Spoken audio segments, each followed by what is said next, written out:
ইতিমধ্যে আমি ধাৰাবাহিকভাৱে বাতৰি সম্প্ৰচাৰ কৰি আহিছিলোঁ যে জ্যোতিকেন্দ্ৰ শিক্ষাকৰ্মী সংস্থাই আজি 4টা দিনে এগৰাকী শিক্ষয়িত্ৰী বা আইমাতৃয়ে বৰ্তমান মুহূৰ্তত তেখেতে আমৰণ অনশনৰ দৰে কাৰ্যসূচী ৰূপায়ণ কৰিছে। এতিয়া আমি দেখুৱাই যাবৰ কাৰণে চেষ্টা কৰিছোঁ আচলতে এই মুহূৰ্তলৈকে চৰকাৰৰ আচলতে যিসমূহ বিভাগীয় দায়িত্বত থকা বিষয়াসকলে এই গোটেই বিষয়টোক আওকাণ কৰা যেন উপলব্ধি হৈছে, কিয়নো আজি 4টা দিন হৈছে এগৰাকী মাতৃয়ে যিখন চৰকাৰে আইমাতৃক বা নাৰীসকলক সন্মান কৰাৰ কথা কয়, সবকা সাথ সবকা বিকাশ বুলি তেখেতলোকৰ শ্লোগান দি আচলতে ৰাইজৰ মন জয় কৰিবৰ কাৰণে সক্ষম হৈছিল। তেনে ক্ষেত্ৰত আজি এইসকল শিক্ষকে এনেধৰণে আমৰণৰ অনশনৰ দৰে কাৰ্যসূচীত তেখেতলোকে ৰূপায়ণ কৰিব লগা হৈছে।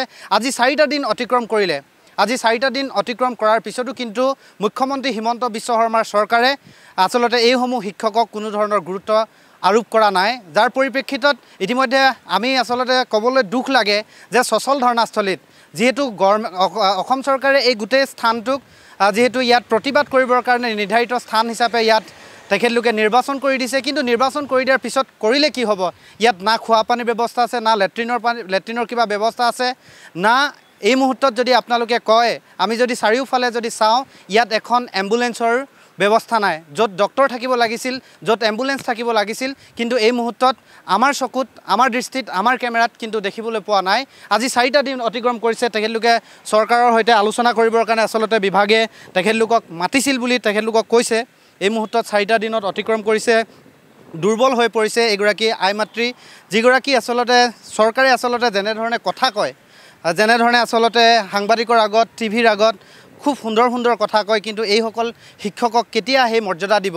নে 108 যিহেতু 5 তাৰিখৰ পৰা 5 আগষ্টৰ পৰা তেখেতলোকে বন্ধ কৰি দিয়াৰ যিটো হুংকাৰ প্ৰদান কৰিছিল, গতিকে শিক্ষকসকল আছে, মই শিক্ষকসকলক এই 4টা দিনত আচলতে তেখেতলোকে চৰকাৰৰ পৰা কেনেধৰণে সহযোগিতা লাভ কৰিছে তেখেতলোকৰ পৰা আমি জানিবৰ কাৰণে বিচাৰিম।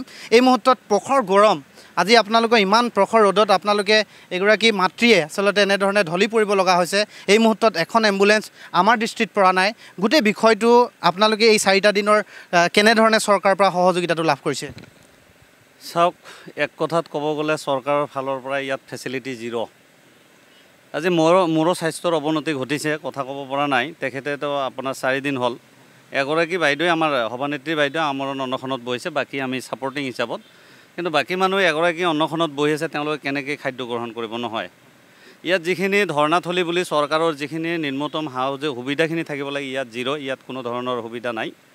পানী আমি কিনি আনিব লগা হৈছে, লাইটৰ ব্যৱস্থা আমি এইটো জ্বলাবলগীয়া হৈছে, এই আপোনাৰ হেৰিত একো সুবিধা নাই। আমি কি অন্যায় কৰিছোঁ চৰকাৰখনৰ? যিহেতু চৰকাৰৰ নিৰ্বাচনী প্ৰতিশ্ৰুতিহে আপোনালোকে বিচাৰিছে, এইটোৱে আমি অন্যায়টো কি কৰিছোঁ? আমি ইয়াত বহি থকা গোটেইখিনি মানুহ আমি গ্ৰেজুৱেট। আজি 24 বছৰে সৰ্বশিক্ষা অভিযান মিছনক আমি বিদ্যালয়ৰ আওতাৰ বাহিৰত থকা ছাত্ৰ ছাত্ৰীসকলক আনি 2 লাখ ছাত্ৰ ছাত্ৰীক প্ৰাথমিক বিদ্যালয়, উচ্চ প্ৰাথমিক বিদ্যালয়লৈ মূলসুতীকৰণ কৰিছোঁ। কৰাৰ পিছত আমি যিখিনি মাননি পাই আছোঁ, মানুহৰ সন্মুখত কওঁতে আমাক লাজ লাগে। আজি আপোনালোকে দিয়া প্ৰতিশ্ৰুতি যে নিৰ্বাচনী ইস্তেহাৰৰ 21 নম্বৰ দফাত 3 কেটেগৰী আছে, কম্পিউটাৰ শিক্ষক, শিক্ষামিত্ৰ আৰু শিক্ষাকৰ্মী, কিন্তু 2টা কেটেগৰী আপোনালোকে ক্লিয়াৰ কৰি দিলে, ছেটেল কৰি দিলে, কিন্তু আমাক শিক্ষাকৰ্মীসকলক বঞ্চিত কৰি ৰাখিলে। গতিকে আজি আমি আমৰণ অনশনথলীত দিশহাৰা। ইয়াত উপায় নাই। 6,500 টকা দৰমহা পাই আছে, আজি অহা যোৱাত 6,500 টকা গুচি গ'ল। ইয়াত চাওক, লঘনে গোটেইখিনি বহি আছে, চৰকাৰৰ আওকাণ নাই। সৰ্বশিক্ষা অভিযান মিছনে আমাৰ এই কাৰ্যসূচীটো প্ৰাপ্য বিচাৰি অহাৰ কাৰণে তেওঁলোকে আমাৰ কাৰ্যসূচী বন্ধ কৰিবৰ কাৰণে 4গৰাকী ব্যক্তিক আমাক মাতি লৈ গ'ল। তেওঁলোকে ক'লে নিৰ্বাচনী ইস্তেহাৰৰ কথাটো মুখ্যমন্ত্ৰীৰ বিষয়, আমি এই বিষয়ে কোনো ধৰণৰ হস্তক্ষেপ কৰিব নোৱাৰিম। গতিকে আমি ইয়াত এতিয়া এটাই সিদ্ধান্ত লৈছোঁ, আমি যিহেতু যিখিনি মাননি দিছে এইখিনি মাননিত আমি চলি থাকিব পৰা আমাৰ ক্ষমতা নাই, আমাৰ ল'ৰা ছোৱালী পঢ়াব নোৱাৰিম। আমি যেতিয়ালৈকে আমাৰ মামাই অংগনবাদী, আশাকৰ্মী, ৰন্ধনকৰ্মী, টিউটৰসকলৰ 1 অক্টোবৰৰ পৰা দৰমহা বৃদ্ধি কৰি চাকৰিৰ নিৰাপত্তা দিয়া বুলি কৈছে, আমাকো তেনেকৈ ঘোষণা কৰক, নহ'লে আমাক ইয়াত মাৰি পেলাওক। আমি ঘৰলৈ উভতি যোৱাত নাই, কাৰণ আমাৰ ল'ৰা ছোৱালী আমি পোহপাল দিব পৰা ক্ষমতা বৰ্তমান নাই। যিখিনি মাননি পাইছোঁ ইমান মূল্যবৃদ্ধি আপোনালোকে জানে, কিন্তু এই মুহূৰ্তলৈকে চৰকাৰৰ কোনো বিষয়া কৰ্মচাৰী ইয়াত উপস্থিত হোৱা নাই। স্বাস্থ্যৰ অৱনতি ঘটিছে, না মেডিকেল আছে, না এম্বুলেন্স আছে। গতিকে ইয়াত যি অঘটন ঘটিলে, কিবা অঘটন ঘটিলে সম্পূৰ্ণ চৰকাৰে দায়ী হ'ব লাগিব। আৰু এটা কথা কৈ দিব বিচাৰিছোঁ মই, আজি শনিবাৰ, অহাকালি দেওবাৰ।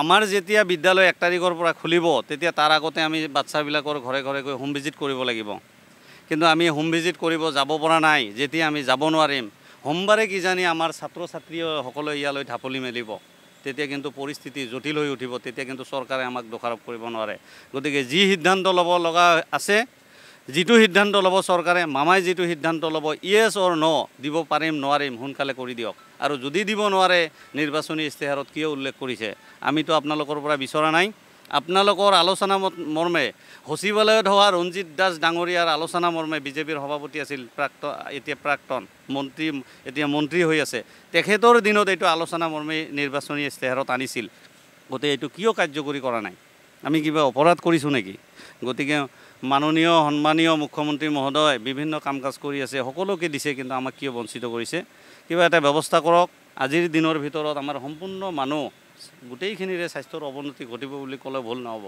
কাৰণ চাওক 3 দিন যদিও অন্নখনত আছে বাইদেউ এগৰাকীয়ে বাকীবিলাকে কিন্তু পানীহে পান কৰিছে বাকী একো খাদ্য গ্ৰহণ কৰিব পৰা নাই গতিকে চৰকাৰক হাতজোৰ কৰিছোঁ অনুৰোধ কৰিছোঁ যিখিনি ফেচিলিটি দিব লাগে ইয়াত যোগান ধৰক বাকীখিনি আপোনালোকে সিদ্ধান্ত লৈ আমাক জনাওক নহ'লে কিন্তু ইয়াত পৰিস্থিতি ভয়ংকৰ হ'ব আৰু এটা কথা মই জানিবৰ কাৰণে বিচাৰিম যে গোটেই বিষয়খিনি যেহেতু ৰাজপথত আন্দোলন কৰিলে পুলিচে বাধা দিয়ে আপোনালোকে ইয়াত গণতান্ত্ৰিকভাৱে শান্তিমূলকভাৱে আপোনালোকে আন্দোলন কৰিছে কিন্তু আপোনালোকক সেই ন্যূনতম যিখিনি ফেচিলিটি চৰকাৰৰ ফালৰ পৰা যিখিনি দিব লাগে সেইখিনি কিন্তু দিয়া হোৱা নাই যদিহে এই আমৰণ অন্নখনৰ দৰে এইগৰাকী আই মাতৃ যদি কিছু কিবা নঘটিব লগা যদি ঘটনা ঘটে ইয়াৰ পিছতো আপোনালোকে নিশ্চয় ৰাজপথত ওলাই যাব তেতিয়া ৰাজপথত ওলাই গ'লেতো নিশ্চয় আপোনালোকৰ পুলিচ আৰু আপোনালোকৰ মাজত হতাহতি হ'ব এই গোটেই পৰিস্থিতিটোৰ কাৰণে আচলতে কি ক'ব বিচাৰিব বা আৰু এটা কথা যিহেতু আই মাতৃগৰাকী যথেষ্ট অসুস্থ হৈ পৰিছে আৰু যেনেধৰণে আচলতে বিষয়বিলাকে অসমৰ সংবাদ মাধ্যমত বা যেনেধৰণে আচলতে বাজি থাকে আপোনালোকৰ বিষয়টো কিন্তু যেনেধৰণে স্থান পাব লাগিছিল এই মুহূৰ্তত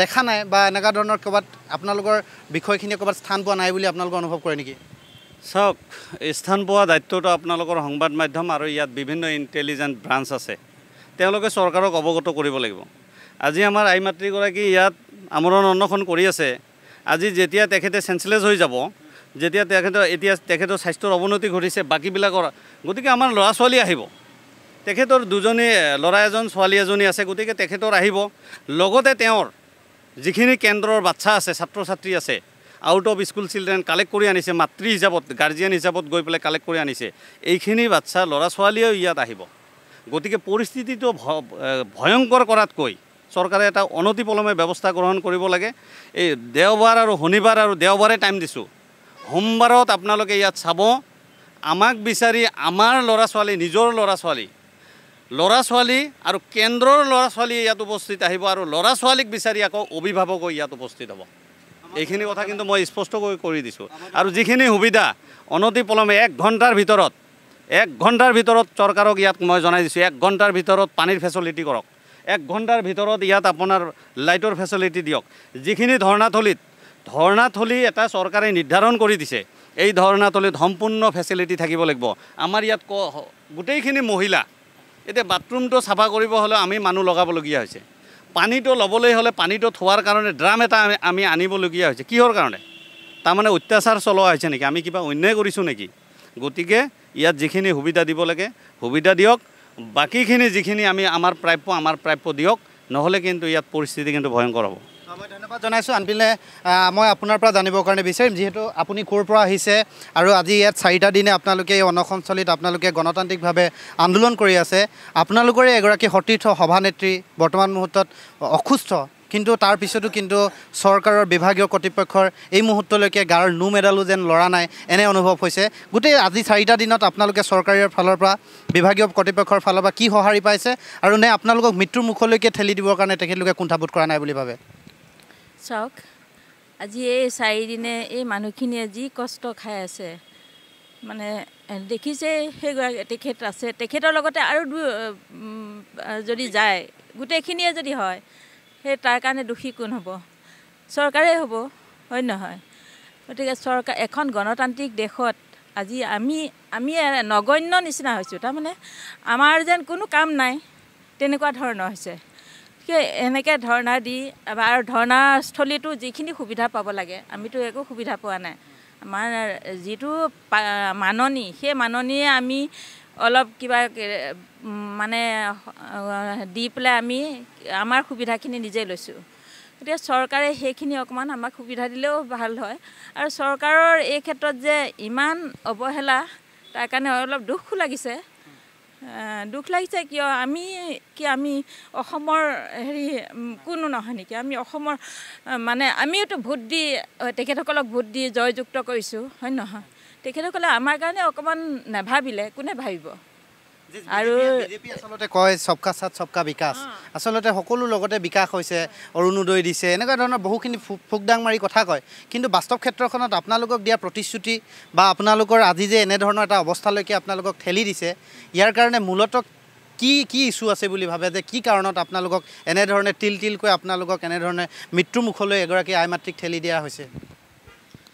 ইছ্যু মানে এইটোৱে, আমি যিটো প্ৰাপ্য বিচাৰিছোঁ সেই প্ৰাপ্যটো আমাক দিলে আমি ইমানখিনিলৈ নাযাওঁ। আৰু আই মাতৃগৰাকী ইমান কষ্ট খাব লগা নহয়। আৰু এতিয়া এই উৎকট গৰমত দিয়কচোন, বহুত কেইগৰাকী হাই প্ৰেছাৰ আছে, ল' প্ৰেছাৰ আছে, প্ৰেছাৰত ঢলিও পৰি গৈছে। গতিকে তেখেতসকলে সেইখিনি মই অনুৰোধ কৰিছোঁ মুখ্যমন্ত্ৰী মহোদয়ক, গতিকে সেইকণ আমাক চকু মেলি চাওক তেখেতে। এইখিনিয়ে মোৰ কথা। মই ধন্যবাদ জনাইছোঁ। আচলতে ফাৰ্ষ্ট নিউজ আছামৰ জৰিয়তে আমি অসমৰ বা চৰকাৰক দৃষ্টিগোচৰ আমি কৰিবৰ কাৰণে চেষ্টা কৰিছোঁ যে এগৰাকী আই মাতৃক এনেধৰণে তিলকৈ মৃত্যুৰ মুখলৈকে ঠেলি দিছে, যাৰ উদাহৰণ আচলতে এই মুহূৰ্তত যদি আপোনালোকে চায়, এখনো এম্বুলেঞ্চ নাই বা যেনেধৰণে যিখিনি ব্যৱস্থা থাকিব লাগে, গণতান্ত্ৰিক দেশ এখনত গণতান্ত্ৰিকভাৱে আন্দোলন কৰাটোতো কেতিয়াও অপৰাধ হ'ব নোৱাৰে। গতিকে এই সামগ্ৰিক পৰিৱেশবিলাক, ইয়াৰে অধিকাংশ মহিলা, আৰু মহিলাক সকলোৱে কয় যে বিজেপি চৰকাৰে মহিলাসকলক সন্মান প্ৰদৰ্শন কৰিছোঁ বুলি কয়। আৰু ক'ৰবাত মহিলাৰ কিবা এটা হ'লেই অসমৰ মহিলা সমাজ, আচলতে বিজেপিৰ মহিলাসকলে আচলতে যেনেধৰণে প্ৰতিবাদমুখৰ হৈ পৰে, কিন্তু এই ক্ষেত্ৰত এইসমূহ শিক্ষকক এনেধৰণে আচলতে মৃত্যু মুখলৈকে ঠেলি দিয়া যেন আমাৰো অনুভৱ হৈছে। যিহেতু আমি 4টা দিনেই এইসকল শিক্ষকৰ আমি বাতৰি সম্প্ৰচাৰ কৰি আহিছোঁ। বৰ্তমান মুহূৰ্তত এইগৰাকী সভানেত্ৰী, আচলতে এই সংগঠনটোৰ সভানেত্ৰী, এইগৰাকীয়ে আই মাতৃয়ে আমৰণ অন্বেষণৰ দৰে যি কাৰ্যসূচী ৰূপায়ণ কৰিছে, আজি 4টা দিনত অতিক্ৰম কৰিছে।